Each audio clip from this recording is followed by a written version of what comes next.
Welcome to the Floral Shop podcast, where flowers and business blend seamlessly. Join our journey to uncover the secrets of elite event designers and get insights into the art of running a successful floral shop. Here is your host, Ziv Raviv. Hello and welcome to the Floral Shop podcast. Today with me is Gallina from the Botanica Designs Studio, all the way from Tampa, Florida. Hello, Zoe. Hi there. How are you? Good. I'm really excited to share your story with our audience. Let's start with what you do these days in the world of the florist design. Right now in our world, this is kind of a little bit of our off season since we're in Florida. It's incredibly hot right now and hurricane season. So this is our time. We kind of obviously slow down event-wise, but in the front of the house, like I call it, we're working with our clients and getting stuff prepped for the fall and spring events. How do your clients learn about you? A lot of them is, word of mouth, whether that's past clients. I mean, we've been in the Tampa area for 35 years, so we've been doing this for a long time, but past client referrals, and then we try to create great relationships with our planners and venues that we work with, just to kind of keep those relationships going. So how do you keep those relationships going? Do you have any schedule for that or anything that you do regularly to maintain those relationships? No, I mean, it's really focusing on when we do have slower time, making it a point to get together and go out for lunch or coffee or whatnot. And, I would say maybe 5% of the time you're talking about work, but the rest of the time it's just connecting with one another, getting to know each other a little bit more than just that working relationship. So I should have a set schedule, but I don't. It just kind of, when I've got the ability to breathe, that's when I realize, okay, let's get out and go reconnect with everyone again. So tell me a little bit about your story. How did you get to be a part of this brand and grow with it? Yeah, so as I mentioned, in this past January was 35 years in business. So I work with my dad. He was the founder, the owner that started the company way back then. And I used to say I never wanted to work at Botanica. A lot of my childhood was spent after school in the studio, making things out of floral tape and pipe cleaners and all that kind of stuff. And through high school, once I was able to drive, I would end up being, like a flower delivery person on Valentine's days and stuff like that. And in high school, I would also set up weddings and events on the weekends as well. So I went off to college and got a degree in communication. So it had that kind of creative aspect to it. But I kept saying I was not going to work here. And then a month out of college, I worked at an advertising agency and just kind of had this moment of, what am I doing when I could be a part of something that my dad started and perhaps it's something that I could continue. So this past July, I've been professionally working at Botanica for 18 years. So, yeah, I kind of just started doing whatever around the shop just to help. About 15 years ago, we got rid of the retail side of the business and just focused on weddings and events. So I told my dad then that I would take a hand in doing that and making those relationships and building that side of the business, because we were kind of 50% retail, 50% events at that point. But we wanted to make that change. So we started there. I kind of just took the role as kind of his assistant and then sat in on client meetings and consultations for, 5+ years, kind of learned the ropes and then slowly started taking clients myself. And now we've kind of flip-flopped. He only goes into client meetings every so often, but then the majority of all of the meetings are taken over by myself. These days, your dad, who founded the company, Ian, is still an active part of the operations of the business? Yes, he is, but he's wanting to kind of slowly take a step back. He's currently on a 3-week vacation right now, which I'm very happy about because this has been his other child for 35 years. And it was a little bit of a weird feeling for him to kind of take a step back. But now that he's been able to do that, I think he's really getting to see the fruits of his labor. Speaking of fruit of his labor, he did manage over the years to serve some very high-end clients, all sorts of celebrities of sorts, like very famous people. Were you involved in any of the... Tell us some of the celebrities that Botanica Design Studio served. I mean, goodness gracious. Some of the most memorable ones were Tom Cruise's, I think, 45th birthday party. Obviously, we didn't have any one-on-one interaction with him, but that Howie Duro from the Backstreet Boys, that one was actually really cool because I grew up myself a fan of the Backstreet Boys. So on his wedding day, I actually got to pin his boutonniere on him. And I was like, wow, what a surreal moment this is.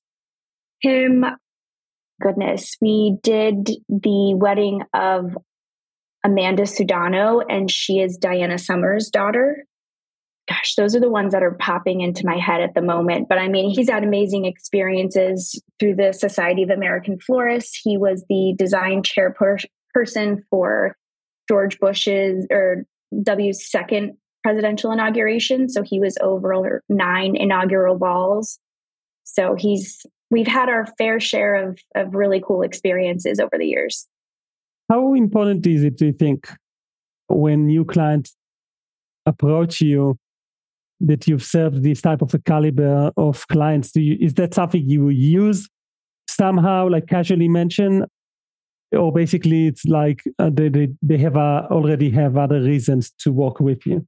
Yeah, it's something we certainly don't talk about with clients. I mean, we've put it on the website over the years, just as, you were continuing to kind of build your reputation, but it's certainly not a selling point. I think it's more of just a cool experience to have those moments. But I'm sure if we were in a location more like LA or something, or New York, where that clientele is more of a regular occurrence, I'm sure it would be something that was more important to have. But otherwise, it's just a fun story to share in the meantime.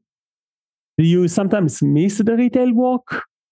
No, I know my dad does. And I think it was more so just like the interaction of clients coming in and knowing more about what's going on in the community and having those connections with those different people. But I feel like for people that do weddings and events regularly, they are really just kind of a beast in themselves. And they require a lot of time and concentration. So I think doing them at the level that we're at, in addition to retail, would have been just a lot, because sometimes it's a lot on its own. So doing the combination of the two, we would rather focus on one. Focusing on one made a difference for you in terms of your overall revenue over the years? Yeah, because I think our product, now you can be smarter in how you purchase things, whether it's hard goods or fresh product. We only have floral in the building if we have an event that weekend or floral preview or sample coming up. Like right now, because it's slower, we don't have anything. So the loss isn't as great as it has been in retail. So we just like being able to be more selective that way. And I mean, they're two completely different beasts. It almost really feels like. So having more of the control on what's happening has been a nice welcome change.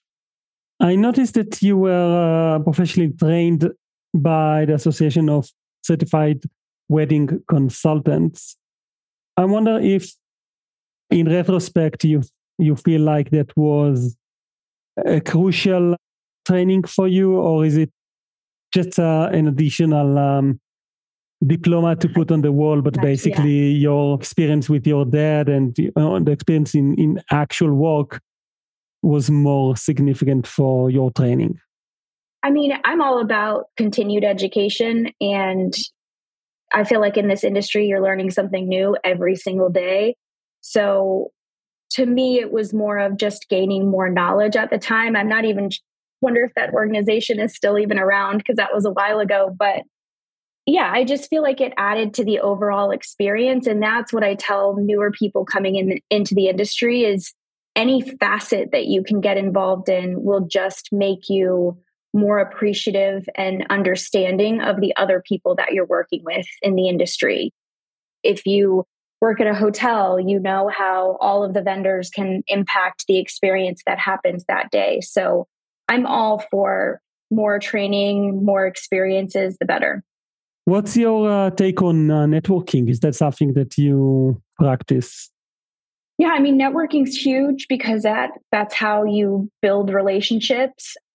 I think it's hard when you're a business owner and you've got a full day of business and all the things that come along with it, in addition to clients, and then having to get yourself presentable at the end of the day and show face, I guess. But I do feel like it is really important. It's something that is one of the goals that we talked about for this year, focusing on that a little bit more, because it really is important that people are seeing you over and over again, just as a reminder of when a client comes into their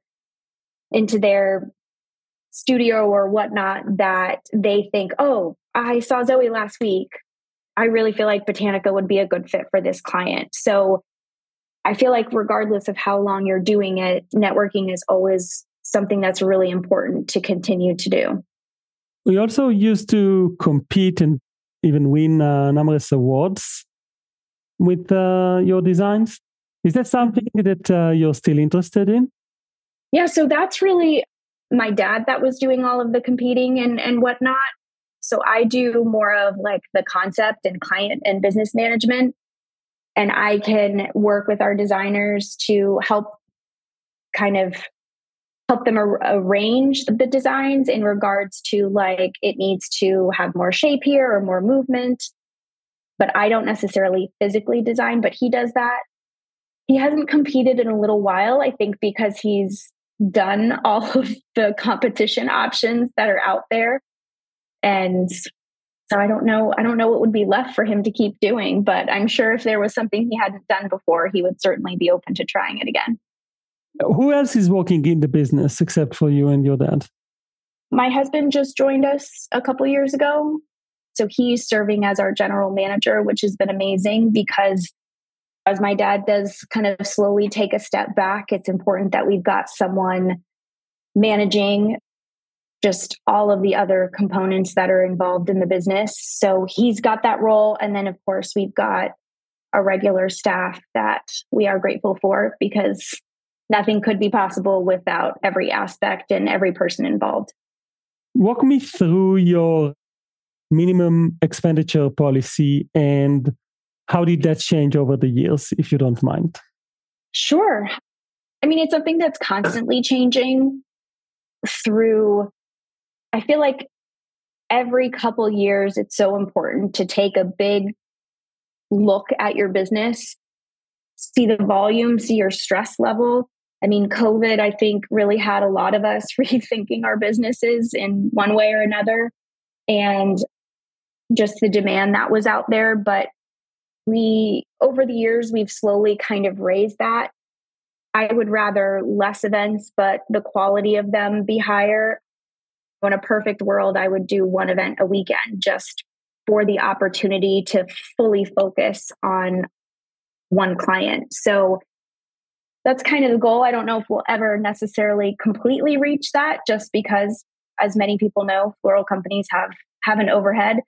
But it's something we just continue to refine, and we work with our accountant in looking at the numbers of what are people spending. So if our minimum was $5, but everyone's spending $100, it doesn't make sense to spin your wheels and have all of these inquiries coming in when they're not qualified for a good fit for you and for them. So we've just continued to kind of massage that over the years and make decisions based off of kind of what we're seeing trending in our business. So do you remember a time where you decided, that's it, I'm updating my minimums, and like we're making a big leap here to just say no to all sorts of clients? Mm-hmm. Yeah. I mean, even goodness, like recently, I feel like we kind of like incrementally bump it up. So it's less risky feeling and scary making that change. But, we were getting a ton of inquiries and we felt like some were very qualified and others weren't. But even after going through kind of our sales process, people still wanted to come in. They still wanted a proposal. And that's just hours that are put to waste. So we completely redid our sales process to keep from that happening. But I think the driving factor was we were getting all these people coming in, and I felt like we were just trying to get proposals out to people. And that's where it takes the fun away from what you're doing, where you're just trying to keep up versus getting to focus and enjoy what you're doing. Can you estimate how many leads you get through before you get a booking? Like, what's your closure ratio roughly? Gosh, that's a really good question. This year, actually, we started like really, really tracking it. So by the end of the year, we're going to have a lot of really great, accurate data. But I mean, I would really say like we've got like a 95% closing rate, even with what I've seen from January through now. I don't know the exact percentage, but it is quite high. We genuinely know if someone's going to be a good fit for us and if they're going to move forward with us in the consultation process. But we're grateful to be able to be at that point where we can truly understand our business and our clients more. One more thing I noticed on your website is that in the form, when someone wants to contact you, you actually ask them for a preferred day for a brief inquiry phone call and for the preferred time of day of that brief inquiry phone call. And as a result, you basically schedule the meeting with them. How often does it happen that people like fill out the form and actually the meeting happens in the same day that they mentioned? I mean, it's pretty a regular occurrence. That's something that we started recently in kind of changing our sales process. Was they would inquire from our website, and then we would follow up with a very detailed form where they were answering all these questions. So recently we kind of decided like we would rather have that personal connection with people versus them just filling out a form. So that's where we started asking on our website for a time to call. And that's where our account coordinator, Lauren, reaches out and calls and talks to them. So instead of them having to answer all these questions, we're asking them and then making note. It gives us a better insight into their personalities and their priorities. And then from there, that's when we schedule a consultation. But that initial interaction is more of a get to know you moment versus full-blown consultation. Of course. And Lauren, is she like half-time, part-time, or full-time? She's full-time. Mm-hmm. Yeah, she's full-time.